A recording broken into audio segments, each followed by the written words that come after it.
Telegram es una aplicación segura para poder comunicar sin censura noticias e información de gran importancia en estos tiempos de tanto engaño y fake news. Únete al canal de Telegram del pastor Alan Alducin, donde encontrarás noticias proféticas al día y las más recientes novedades de Israel, Medio Oriente y más. Esto en el canal de Telegram. Búscanos como Alan Alducin. Únete y activa las notificaciones para ser el primero en enterarte de lo que sucede en el panorama profético. Capítulo 4, versículos del 11 en adelante. Amén. Hace unos domingos, el domingo pasado, estuvimos hablando también de este libro hermoso de Primera de Juan. Hace 2 domingos también estudiamos acerca de Primera de Juan. Y la verdad, hermanos, es que es una epístola hermosa, tiene un contenido sumamente profundo y tiene grandes verdades espirituales, porque precisamente la carta de Primera de Juan trata de refutar, ¿verdad?, el pensamiento que se le conoce como el gnosticismo. Los gnósticos era aquel grupo de personas que se caracterizaban por ser buscadores siempre del conocimiento. Eran personas que ellos alardeaban, ¿verdad?, y presumían que ellos solamente podían tener un conocimiento profundo de todas las cosas, tratando de responder las grandes interrogantes de la vida, de dónde venimos, para qué estamos aquí y hacia dónde vamos. El gnosticismo precisamente viene de la palabra griega que es gnosis. Gnosis, significa conocimiento. Y es este tipo de filosofía a la cual se estaba enfrentando Primera de Juan y la iglesia de ese tiempo. Estamos hablando de 85, 90 años después de Cristo. 85 a 90 años después de Cristo. En el domingo anterior estamos viendo la carta también a Colosenses, en la cual Pablo le hace una advertencia a la iglesia de Colosas 60 años después de Cristo y les dice, mirad que nadie os engañe, en Colosenses 2:8. Les dice, mirad que nadie os engañe por medio de filosofías y huecas sutilezas, según las tradiciones de los hombres, ¿verdad?, conforme a los rudimentos del mundo y no según Cristo. Y si desde Colosenses, ¿verdad?, 60 años después de Cristo, Pablo ya estaba advirtiendo a la iglesia en contra de las filosofías, ¿cuánto no más 20 años después Juan, ¿verdad?, el apóstol, el hermano de Santiago, también le advierte a la iglesia en cuanto a las filosofías? Y querida iglesia, ¿cuánto no más en el 2023 las filosofías del mundo se han acrecentado y han tomado una fuerte fuerza dentro de nuestra sociedad, de las familias, incluso de nuestros propios corazones? Y es por eso que Juan se ve en la necesidad de escribir esta carta y podemos decir que cada uno de nosotros la podemos aplicar hoy en día. Amén. ¿Están conscientes que hay muchas filosofías que nos atacan diariamente por medio de las redes sociales, por medio de los comerciales, etcétera, etcétera? Y Juan, dentro de su carta, en el capítulo 4, versículo 11, nos dice unas líneas que son espectaculares. Nos dice unas palabras que habla acerca de los deberes o el deber que debe tener el cristiano dentro de la iglesia. El gnosticismo decía que como el mal reside en la materia, como el mal estaba en los cuerpos, entonces el hombre podía vivir de la forma que él quisiera. Lo único bueno, lo único santificado era el espíritu. Y es por eso que ellos le daban, como nosotros conocemos, rienda suelta, ¿verdad? Ellos aplicaban el comamos y bebamos porque mañana finalmente moriremos, y lo que es malo, el cuerpo, entonces hay que castigarlo. Lo trataban de maltratar, lo castigaban, hacían que se murieran de hambre, y ellos decían, cualquier acto inmoral que el ser humano haga, no pasa nada porque el espíritu no se puede tocar. El espíritu es santificado, pero la materia tiene la maldad. Y es por eso que Juan dice en el capítulo 4, versículo 11, amados, si Dios nos ha amado así, debemos también nosotros amarnos unos a otros. Nadie se da cuenta. Nadie ha visto jamás a Dios. Qué fuertes líneas. Si nos amamos unos a otros, Dios permanece en nosotros y su amor se ha perfeccionado en nosotros. En medio de una generación totalmente malvada y perversa, en una generación en donde se creía que ninguna acción puede tener una retribución, Juan escribe estas cartas y digan, ustedes como creyentes deben de dar el más alto testimonio por medio de sus vidas. ¿Y de qué forma se hace? Amando. Di conmigo, amando. Di fuerte, amando. Voltea con el que está a tu derecha y dile, te amo, hermano, hermana. Te amo, esposo, esposa. El que esté ahí a tu lado, dígale, te quiero mucho, te amo como hermano en Cristo, ¿verdad? Como hermano en Cristo. La pregunta es, querida iglesia, si el amor entre creyentes es uno de los más grandes distintivos que hay en el cuerpo de Cristo, ¿será que estamos cumpliendo con este gran mandato? ¿Será que realmente nos estamos amando no solo como familia, sino también entre hermanos? Volvemos a 1 de Juan, capítulo 4, versículo 11, y vamos a ir detalladamente viendo cada parte. Dice, amados, si Dios nos ha amado así. Y es increíble la referencia que Juan utiliza. Juan está hablando del amor con que hemos sido amados por Cristo cada uno de nosotros. Un amor que es totalmente asombroso, un tipo de amor que es prodigioso, un amor que es infinito, pero escúchenme bien, un amor que también es real. ¿Sabes que el diseñador de este concepto que nosotros conocemos como amor, a lo largo de toda la historia de la humanidad se ha tratado de definir de diversas formas? Tanto que algunos creen que la definición puede ser un poco relativa. Unos dicen que es una emoción, otros que es un sentimiento, otras personas dicen que depende, ¿verdad?, a quién y por qué. Pero querida iglesia, el autor de este concepto, porque la palabra dice que Dios es amor, Él diseñó el amor para ser manifestado. Tanto dice así en Juan 3:16, porque de tal manera que amó Dios al mundo que ¿qué? Que dio. El amor se ha diseñado para ser manifestado, nunca lo olvide. El amor se diseñó para ser manifestado. Y es por eso que Juan en esta mañana nos apunta a todos nosotros en donde se dio la manifestación más grande por excelencia de Dios hacia todos nosotros, y fue en la cruz.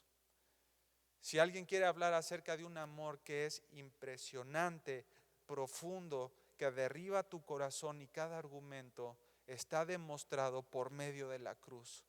Y ahí es donde Juan dice, si Dios nos ha amado así, como enviando a su Hijo y muriendo en una cruz por todos nosotros, Dios nos amó tanto que llegó al punto de enviar a su Hijo unigénito, darlo en sacrificio por todos los perdidos, y este amor es totalmente inefable. Vea lo que dice Romanos capítulo 5, versículo 8 rápidamente. Romanos capítulo 5, versículo 8. Mas Dios, te das cuenta, y está en las pantallas también, ¿qué hizo? Muestra, diga conmigo, muestra. Mas Dios muestra su amor para con nosotros, en que siendo aún pecadores, Cristo murió por nosotros. Esto es impresionante. Vámonos al Evangelio de Juan ahora, capítulo 15, versículo 13. El Evangelio de Juan, capítulo 15, versículo 13. Va a aparecer también en las pantallas. Vean lo que dice: nadie tiene mayor amor que este. ¿Se dan cuenta? El que uno ponga su vida ¿por quiénes? Por los demás. El amor fue diseñado para ser manifestado. Primera de Juan, en la carta en la que estamos, capítulo 4, pero versículo 10. Primera de Juan, capítulo 4, versículo 10, un versículo antes de nuestro pasaje central. Dice 1 Juan 4:10, en esto consiste ¿en qué? El amor. No en que nosotros hayamos amado a Dios, porque si no, entonces la salvación o el que Dios haya enviado a su Hijo habría sido algo condicional o que dependiera de nuestra manifestación hacia Él. Pero dice la palabra de Dios, en esto consiste el amor, no en que nosotros hayamos amado a Dios, sino en que Él nos amó a nosotros, incluso desde antes de que naciéramos, hermanos. Desde antes de la fundación del mundo, en el preconocimiento de Dios, Dios sabía que tenía que enviar a su Hijo unigénito a morir por todos los pecadores. Antes de que nosotros pecáramos, ¿verdad? Antes de que nosotros hiciéramos lo que hicimos o hacemos, Dios ya había pensado en enviar a su Hijo a morir por cada uno de nosotros. Y dice Juan que en esto verdaderamente consiste ese amor. Un tipo de amor que según 1 Corintios 13 nos relata cuál es el tipo de amor que nos da Dios a todos nosotros. El amor, ¿se acuerdan de ese versículo? ¿El amor cómo es?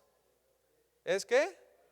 Ágape, pero a ver las características, es sufrido, ahí está, es benigno, no es jactancioso, no tiene envidia, no busca lo suyo, ¿qué más? No es indebido, no guarda rencor, todo lo puede, todo lo soporta, todo lo espera, todo lo perdona. Muy bien, Fabri. Este tipo de amor, queridos hermanos, es el que Juan está poniendo como referencia en el principio de este versículo. Vámonos otra vez a Juan capítulo 4, ahora versículo 11. Por eso es que Juan se nos refiere a todos nosotros como amados, porque somos el recipiente en donde Dios depositó su amor. Nos dice, si Dios nos ha amado así, ¿de qué manera? Como ya lo vimos. En que siendo aún pecadores, Cristo murió por nosotros, en que nadie tiene un mayor amor que el que uno ponga su vida por los demás. Dice Juan,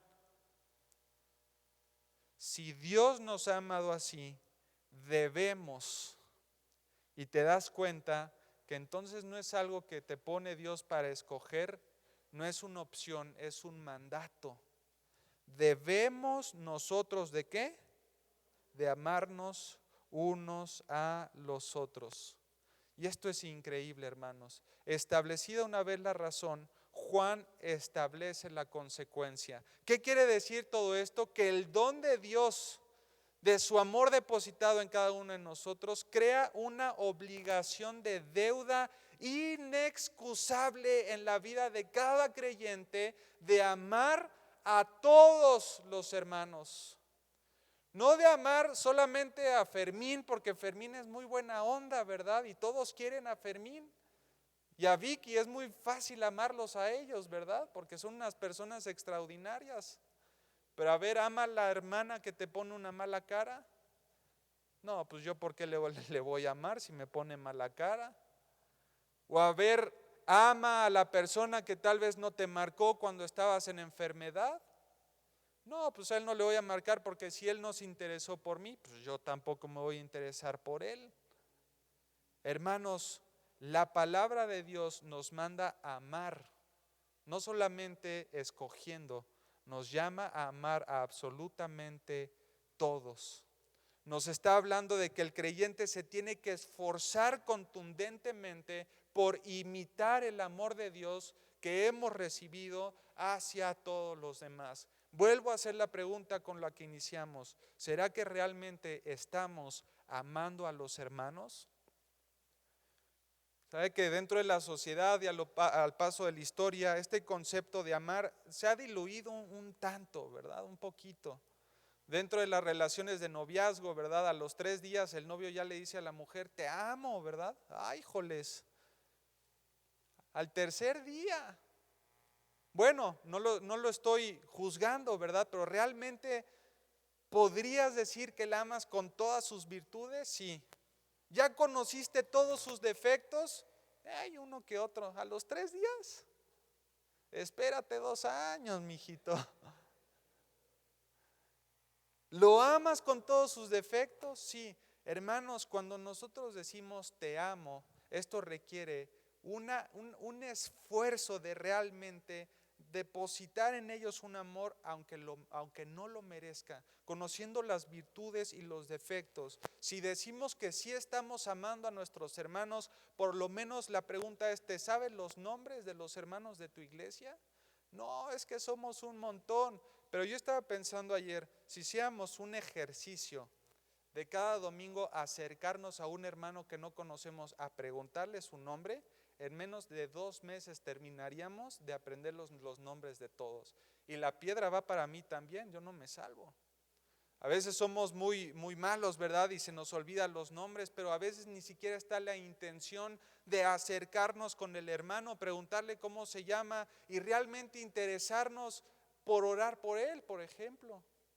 Para estar al tanto de su situación, cómo puedo ayudarte. Hermanos, el amor hacia los creyentes es la característica más grande de un discípulo de Dios.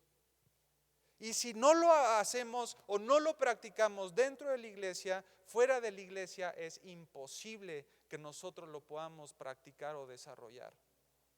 Y es por eso que Juan dice en el versículo 11, si Dios nos ha amado así, nos pone el punto de partida, nos pone la referencia, el ejemplo más alto, el creyente entonces, dice su palabra, debe también de amarse los unos a los otros. ¿No es esto impresionante? Tú ponte a pensar desde tu lugar y realmente reflexiona si la iglesia, no Vida Nueva para el Mundo Querétaro, la iglesia actual cristiana está amando a sus hermanos. ¿Sabes qué es lo peor? Que los que están afuera dicen, no, yo no quiero ir a la iglesia porque ahí son una bola de hipócritas. Hay mucha hipocresía. No, yo no quiero ir porque se la pasan juzgando al pastor, se la pasan juzgando a los servidores, se la pasan juzgándose entre ellos. ¿Para qué me meto? Pasamos a Primera de Juan capítulo 4 versículo 12. ¿Va conmigo? Vea lo que dice el versículo 12. Nadie ha visto jamás a Dios. Si nos amamos unos a otros, Dios permanece en nosotros y su amor se ha perfeccionado en nosotros. Ustedes saben en medio de su estudio bíblico que Dios el Padre, Dios el creador de todas las cosas es invisible, pues es espíritu.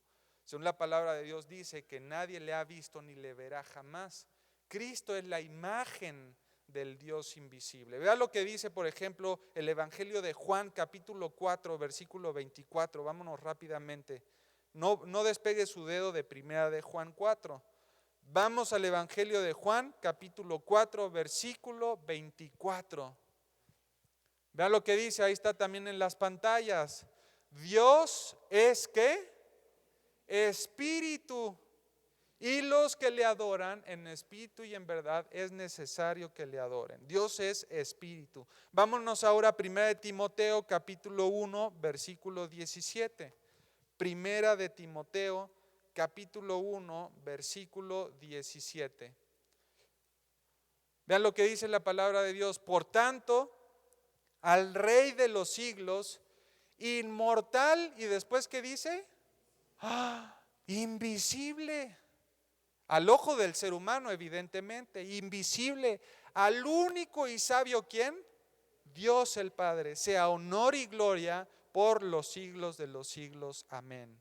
Vean lo que dice 1 Timoteo capítulo 6, ahora unas hojas más adelante. Capítulo 6, versículo 16. 1 Timoteo 6, 16. El único que tiene ¿qué? Inmortalidad, que habita en luz inaccesible, a quien ninguno de los hombres ¿a qué? Visto ni puede ver. ¿Se da cuenta, iglesia, cómo el ser humano está incapacitado para poder ver la esencia de Dios, el cual sea la honra y el imperio sempiterno? Amén. Nadie puede ver a Dios. Podemos ver dentro del Antiguo Testamento ciertas manifestaciones de Dios de una manera sobrenatural. Vimos cuando el pueblo hebreo salió de Egipto, ¿verdad? Y estaban en su camino del desierto. Ellos ponían el tabernáculo, pero después los movían a otro lugar y vemos que Dios se manifestaba, utilizaba la nube, ¿verdad? Para taparlos del sol. De noche Dios se manifestaba como una columna de fuego. Vemos en algunos otros lugares que se manifiesta en sonido fuerte, con truenos sobre el monte. ¿Se acuerdan cuando dio las tablas de Moisés?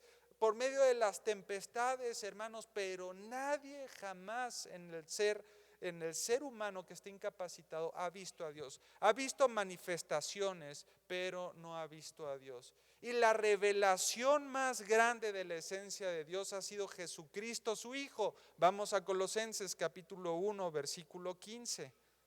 Colosenses capítulo 1, versículo 15. Vean cómo dice la palabra de Dios. Él es la ¿qué? La imagen del Dios invisible, el primogénito de toda la creación. Vámonos al Evangelio de Juan, capítulo 1, versículo 18. El Evangelio de Juan, capítulo 1, versículo 18. A Dios nadie, ¿te das cuenta?, le vio jamás. El unigénito Hijo que está en el seno del Padre, Él, ¿qué es lo que hizo? Dio a conocer a su Padre, aquel a que nadie ha visto. Pero esto es increíble, hermanos. Dios es invisible, nadie le ha visto jamás, ningún ser humano tiene la capacidad de verle, pero aún Dios en su misericordia y en su amor decidió manifestarse, darse a conocer no solo de una manera invisible, sino también tangible y material. Tanto es así que en 1 de Juan dice, lo que hemos oído, lo que hemos visto, lo que hemos palpado tocante al verbo, ¿verdad?, de vida, eso es lo que nosotros también les anunciamos. Es la misericordia de Dios encarnándose, ¿verdad? Y Jesucristo es la manifestación visible más grande que podamos tener de Él. Él es la imagen del Dios invisible. Pero no solamente Cristo puede representar de una manera extraordinaria a Dios, o lo hizo. Dice también Romanos que las cosas invisibles de Dios, su eterno poder y deidad, se hacen claramente visibles. ¿A través de qué? ¿Se acuerdan? A través de la creación, ¿se acuerdan?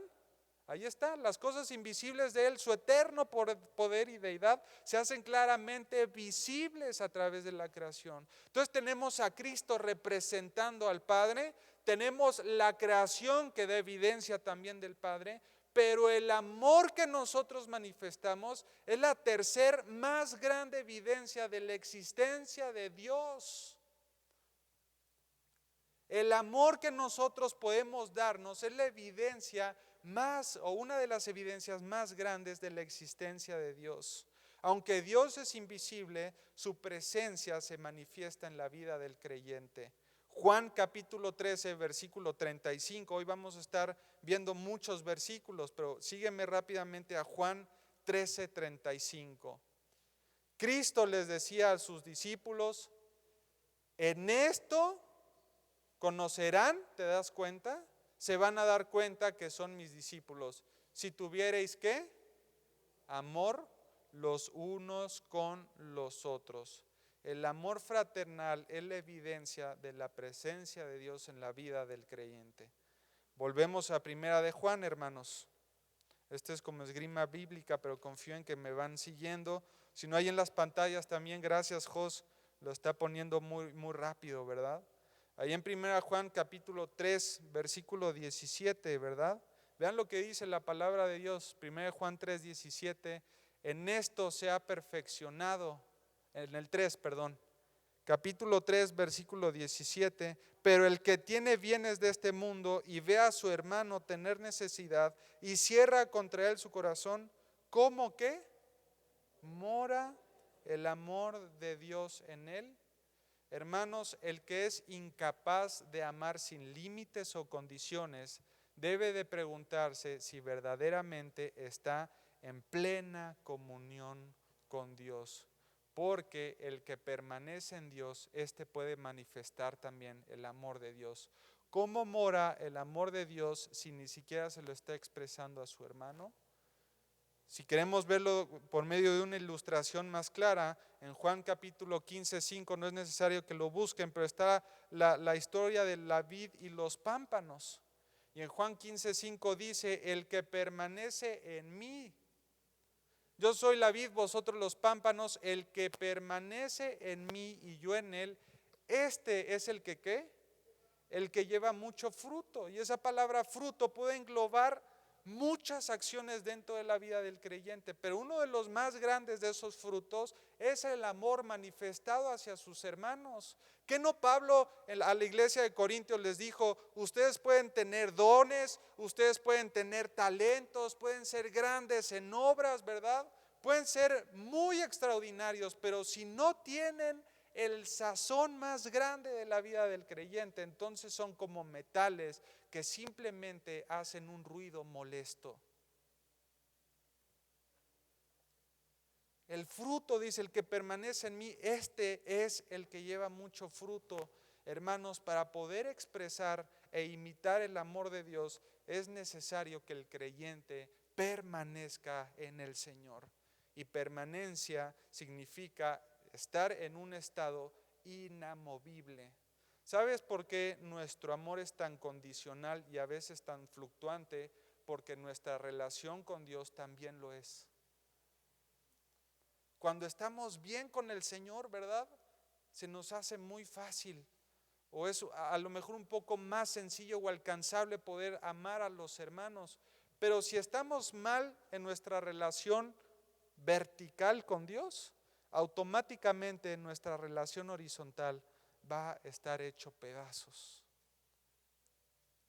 Si quieres realmente amar a aquella persona o hermana que a lo mejor te hace una cara, al hermano que a lo mejor y no te marcó cuando estabas enfermo, o incluso a un familiar que te haya lastimado sumamente fuerte, ¿verdad? Y profundo. Si tú de verdad, yo sé que hay muchas veces que dices, yo quiero tener la intención, yo quiero tener las ganas, pero por más que quiero, ¿verdad? No puedo, porque me hirió de una manera muy fuerte, muy profunda. Y David, tú no sabes todo lo que me hizo, ¿verdad? Tú no sabes por todo lo que pasé, tú no sabes la traición que me hicieron. Pero hermanos, yo te pregunto, si Dios hubiese sido sentido con cada uno de nosotros, ¿estaríamos hoy en donde estamos?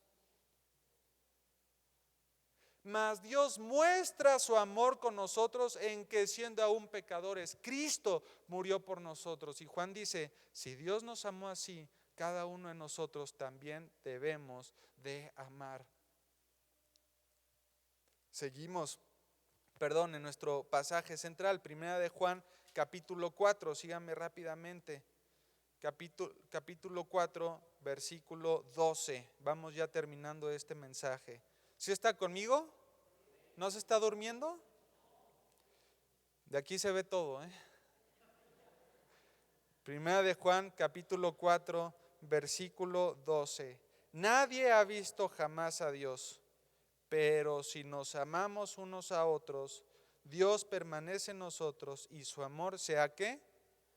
Perfeccionado. Ahora, yo cuando estaba leyendo esta parte, yo decía, ¿cómo su amor se puede perfeccionar si su amor es perfecto? No sé si se lo habían preguntado. Dice que y su amor se ha perfeccionado en nosotros.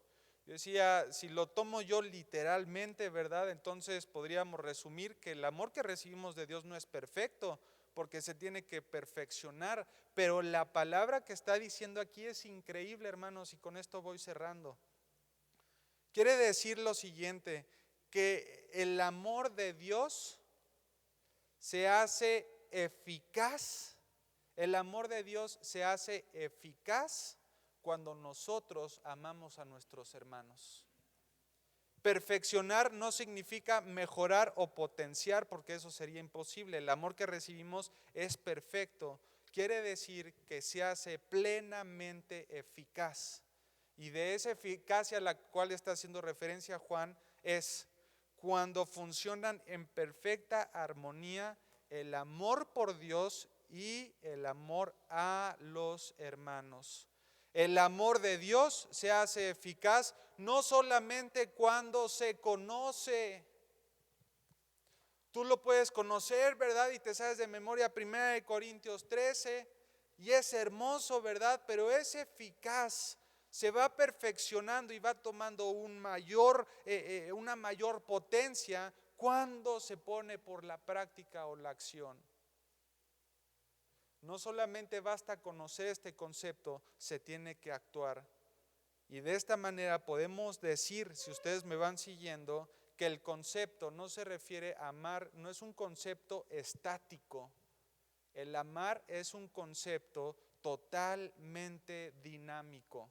¿Qué quiere decir esto? Que si tú dices que estás amando a los hermanos, pero no te estás preocupando por ellos, si estás amando a los hermanos, pero te cuesta mucho trabajo pasar por alguien, ¿verdad? Que te dice, oye, me tiras un aventón, híjole, está bien cara la gasolina, hermano.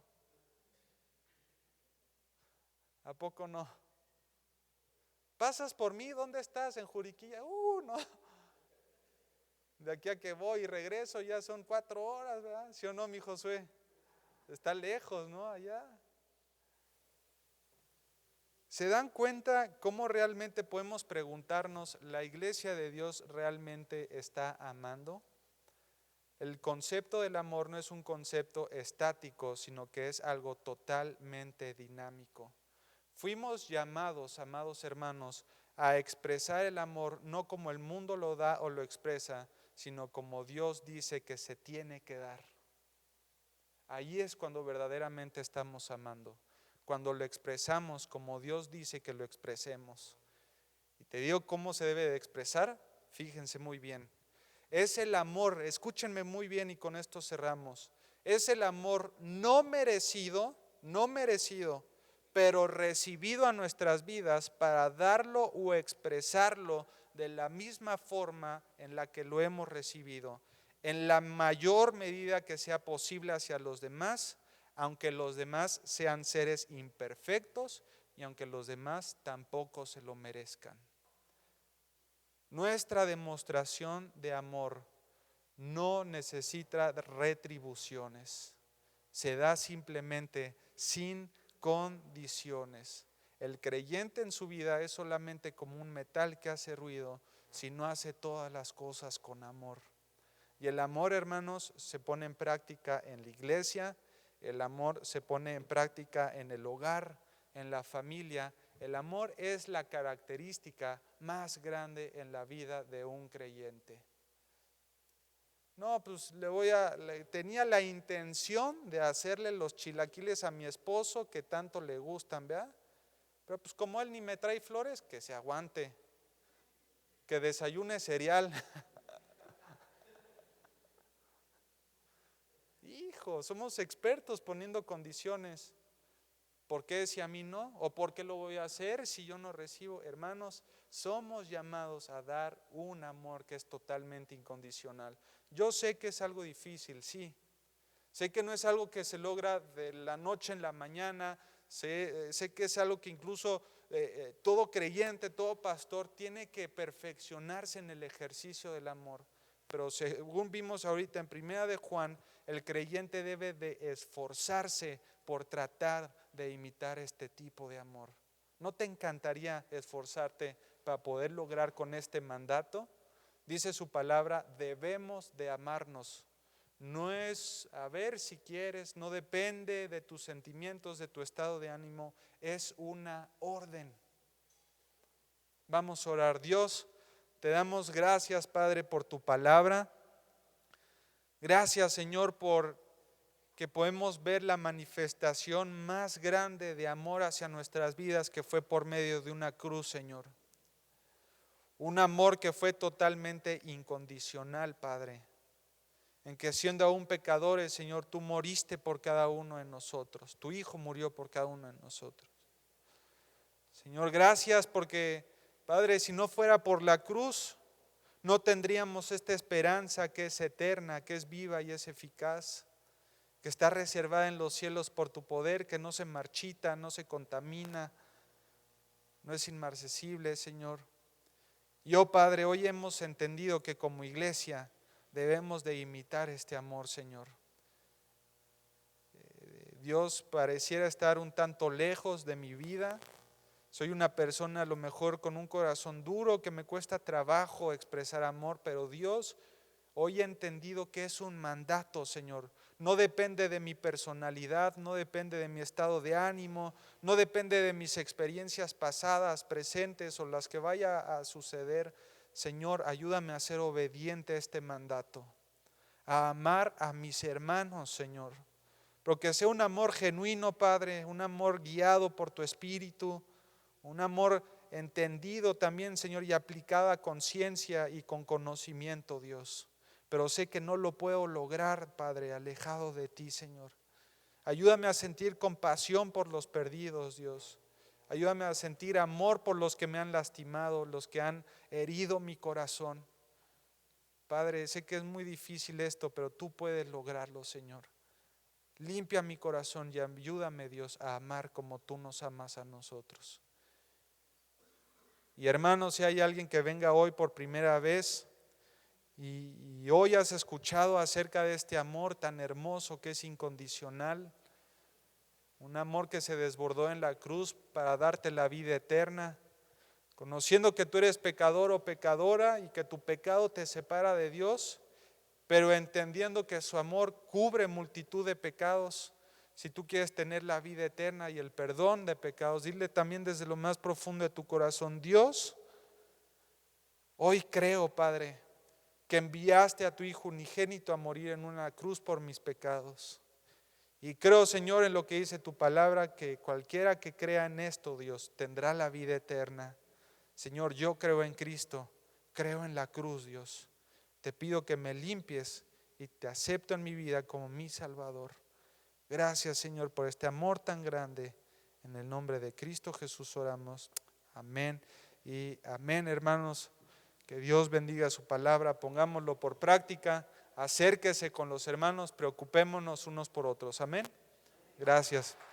Hola, me da muchísimo gusto poder invitarles a nuestro próximo viaje a Israel. Finalmente, después de los 2 años de pandemia que se canceló cada año, Dios nos da la puerta ahorita para que podamos ir a esta tierra maravillosa, siguiendo los pasos de Jesús, porque vamos a estar en Nazaret, en Tiberias, en el río Jordán. Los que quieran aprovecharse también para bautizarse ahí, pues lo pueden hacer. Vamos a estar en el mar de Galilea, donde hay unas barcas preciosas, donde podemos realmente navegar, donde estuvieron los discípulos de Jesucristo, en Masada, que es la fortaleza que los romanos usaron para arrinconar al último grupo de judíos que sobrevivió la persecución. Vamos a estar en Caná, donde Jesucristo celebró las famosas bodas con su mamá. En Tel Aviv, en Jerusalén, por supuesto, que va a ser maravillosa la ciudad donde vamos finalmente a vivir con Jesús. En el Mar Muerto, que es un lugar de tantas cremas, sobre todo para las mujeres. Y en cada uno de estos lugares vamos a dar una conferencia. Voy a estar compartiendo la palabra de Dios. Así que este viaje será del 7 al 17 de junio del año 2023 y estamos seguros que será un viaje inolvidable para todos ustedes y su familia. Que Dios los bendiga y les esperamos allá.